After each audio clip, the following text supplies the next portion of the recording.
Because that pattern, unfortunately, can also repeat later in your life. And then you meet people who are never going to support you, and you still believe, well, let me work harder, let me be better, let me show them that this is great. But they cannot see that, okay? All right, real quick. I was just cooking in the kitchen, and that's usually where I have the best thought process. So this is about the things that you gotta unlearn, things you really gotta unlearn that were patterns of your childhood, things that you unknowingly adapted to growing up, and that are just holding you back from evolving. Like the person that you want to become does not do these things. So this is all something that has to do with your childhood. So for example, the environment that you grew up with, your friends, your family, your parents, your siblings, whoever you grew up around with. It doesn't mean that they were doing hurtful things to you, you know? And I think that's sometimes the way that these things are kind of hiding under the surface, because if some really bad pain happened to you, then you will know, of course. Like if it was obviously a traumatic event, you will know. But that's something I feel like that hides under the surface in a way, where it took me super long to realize certain things where I'm like, well, this is just wrong. And I don't want to be the person. I don't want to carry on with this pattern. I want to break it. And I want to also, like, to the next generation, like my daughter, I don't want to be that person. I don't want her to carry this on, you know. So the first one is asking for help. And that's something I'm still struggling with. But it's like I was brought up in a way where asking for help, it pretty much is equivalent to begging. And you never do that. Like in the sense of even when you are starving, you're not asking for help, like, you know. And I feel like that's wrong in so many ways. I mean, certainly I kind of always understood where it's coming from, but how do I even want to evolve with anything that I do if I can't ask for help? Because I feel like everybody who I know, who I already see as someone ambitious and really amazing doing their thing, they are able to ask for help. Like, and not in a bad way. It's like, yeah, of course, but because that's how you grow, you know? And there's nothing bad about it. Like, for example, if you ask someone and they really can't do it, that's just a healthy way of communicating. Like, you ask and they're going to say no, because maybe they don't even know how to help you out, you know? But still, it's like such a healthy form of communication. And if you struggle asking for help, I feel like you really lock yourself in this little box, and you can't do it all by yourself. It's like, even if you are working as a creative and do your art all inside your room all alone, that's not a bad thing, but you still need to be able to ask for help, you know, ask for advice, because that's the only way I feel like you can grow. So I feel like if you grew up in a way that was not an option, you literally just have to flip it, like, because that is wrong. And certainly the people you grew up around with who had this mindset also did not, you know, profit from this type of way of thinking. You know, it's that type of thing where you learn something and you want to do something, you want to better yourself, and you obviously want everybody to come along, which is only like human, like that's only respectful. But still, you might not be able to.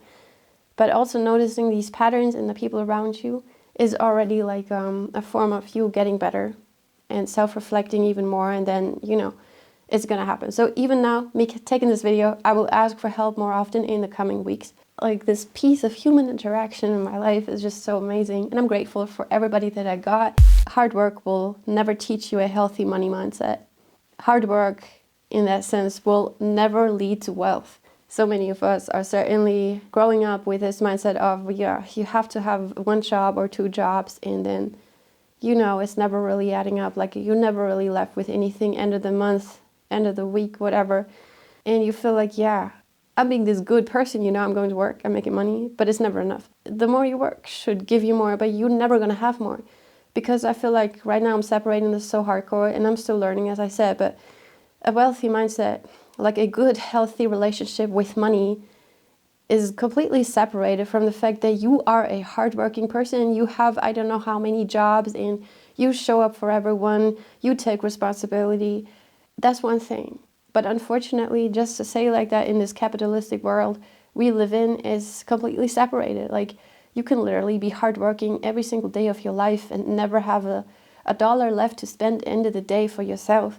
I'm on this mission where I want to find a way, you know, to exist in this type of system, in this world where life is about so much more.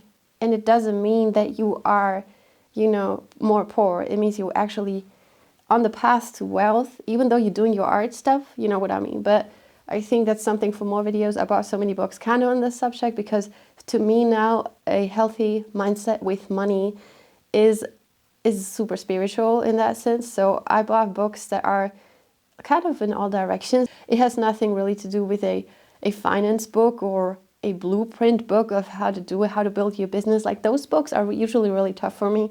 I just feel like that's a big part of growing up, and also going through the whole school system, and all your friends might be, I might have had the same parents with that mindset, because it's also growing up in a certain environment, how the economy was. Maybe, all of their parents grew up poor, and like, that's just something that carries through over generations. So I feel like, yeah, that's something you gotta like work your way through, and then you can just have a healthy mindset towards money.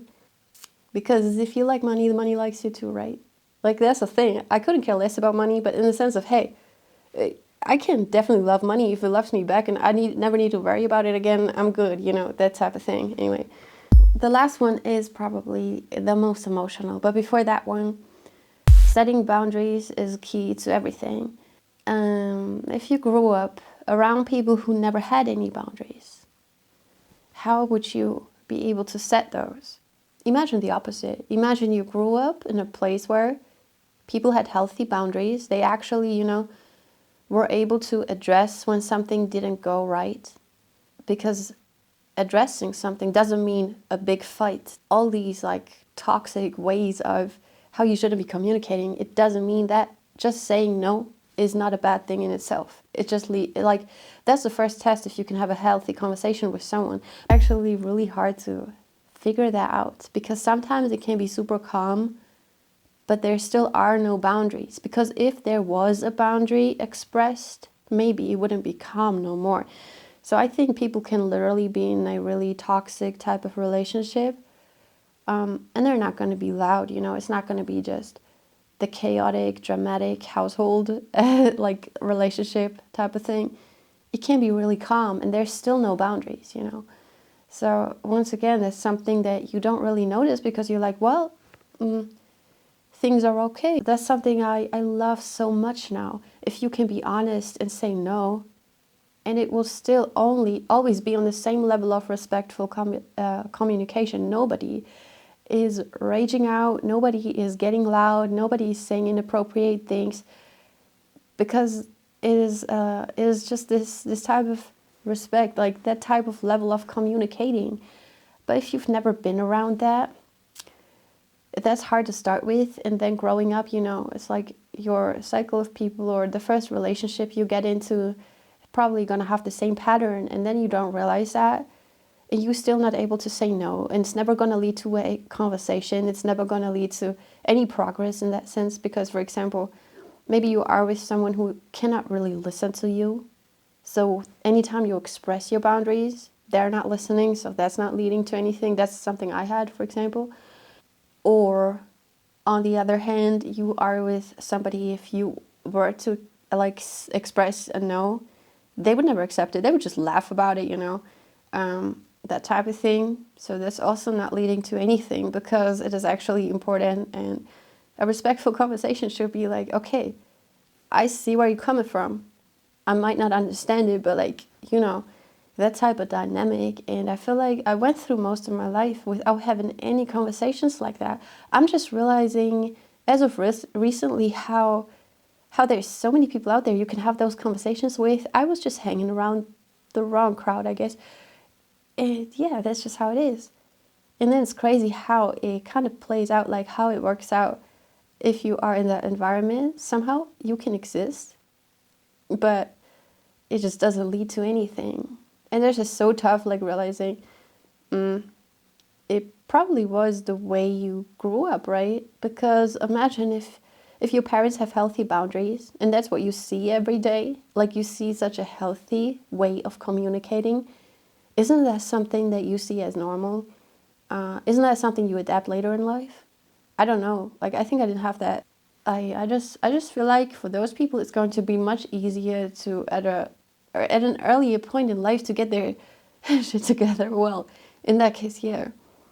I don't know. It was just something I never came across as I never noticed it. Like in the maybe if I had had therapy when I was like 20, let's say that, maybe I would have, figured a lot of things out. But this way, I just had to figure them out 10 years later all by myself in a sense. So, because I just had no clue. So anyway, I think this video is kind of interesting. Like if the younger me was watching this, it was like, oh, okay, wait, let me self-reflect. And then she would probably notice like, damn,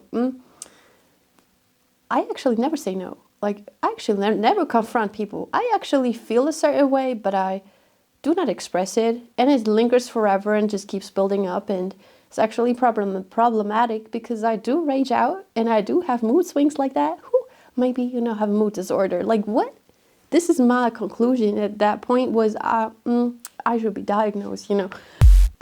Okay, the last thing is that change really gotta come from within you. Say for example, everybody kind of naturally wants to impress their parents, right? So let's say you want to do better in school so that they, encourage you and they're like proud of you in that sense, which is one of the most stupid things because they should love you regardless. But I just mean that pattern, that type of pattern that goes through any and everything that you do. And if you are into creative stuff, you would probably love for them to support you and, encourage you to go after that thing that you love most or that thing that you believe that you're really talented in. Deep down you believe that. Maybe you wouldn't voice it, like maybe you wouldn't say it out loud, but that support is just something that is not really a given, right?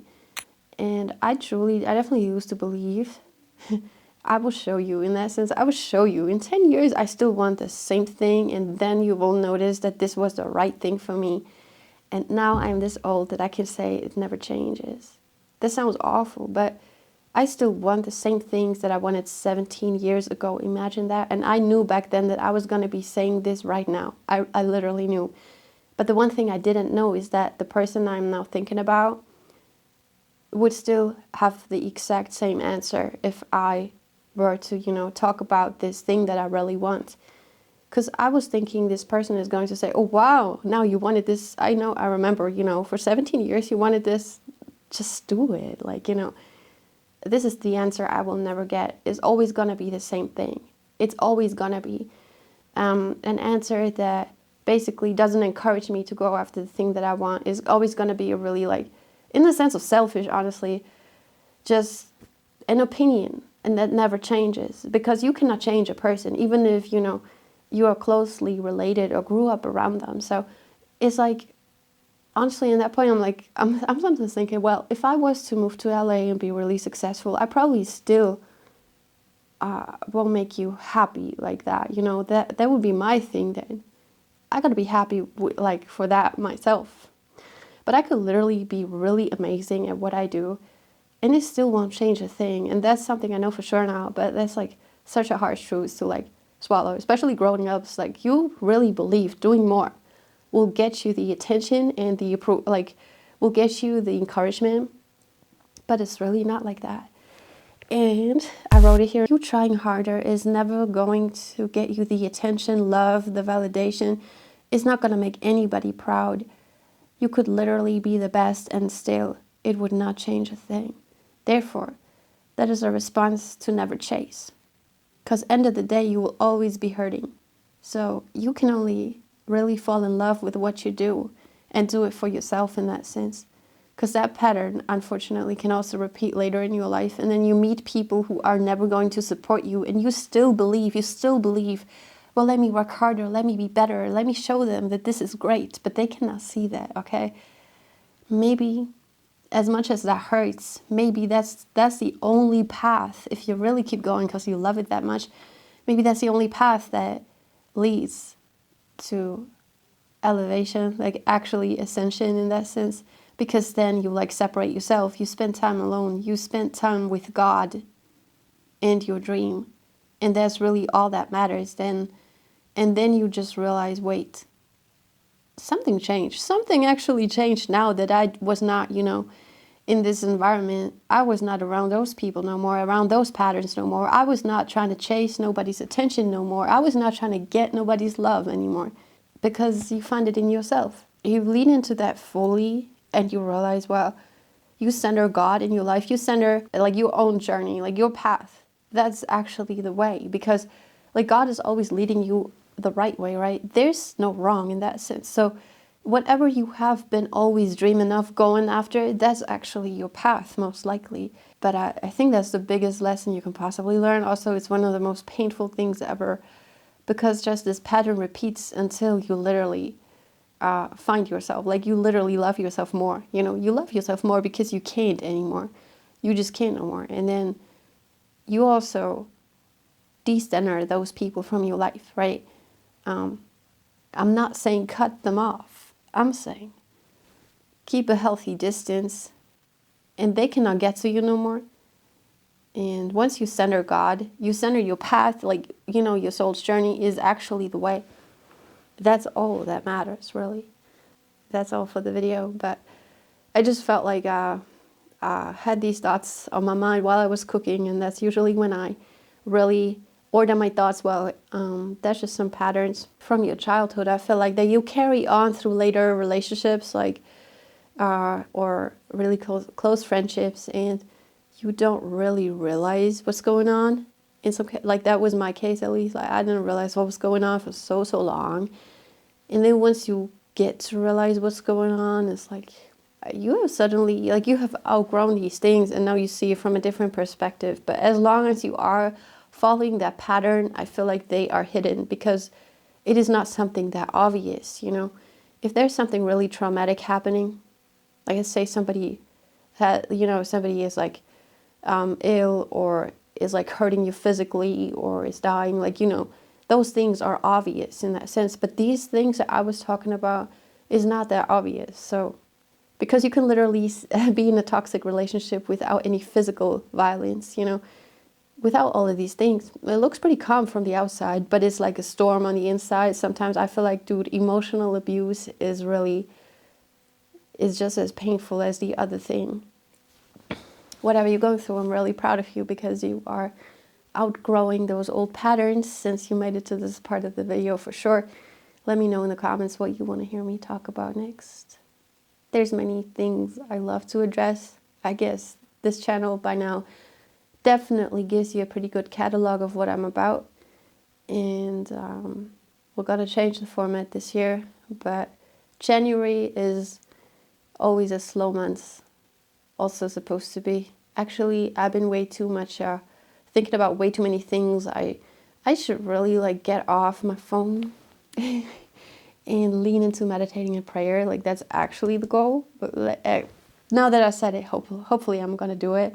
You know, the goal is like to keep my phone off in the morning for at least an hour. Well, half an hour would be. So I gotta get up early enough to make that possible, because, you know, I actually have to, you know, turn it on at a certain point. But yeah, that would be good, you know, because that actually matters more than anything. It's like, you really know what you gotta do. And don't play yourself. Don't think, oh, this is just a small thing, I'm going to do it later. This might be actually the next step and the only step you can take to elevate. You know, so that's the step for me. Because I've literally been kind of having this cold. And when I'm like sick, I usually am sick for like 2 weeks straight. So cheers to the voice I got. And anyway, getting better. And always take your pen and write your own story. Don't let nobody tell you what you can or cannot do. I mean, imagine just you and your journal. That's pretty much honesty. That's pretty much just you, your spirit, and a pen, and just that. It's just that beautiful, and just that simple it is. Yet, you know, can't always be honest with yourself like that.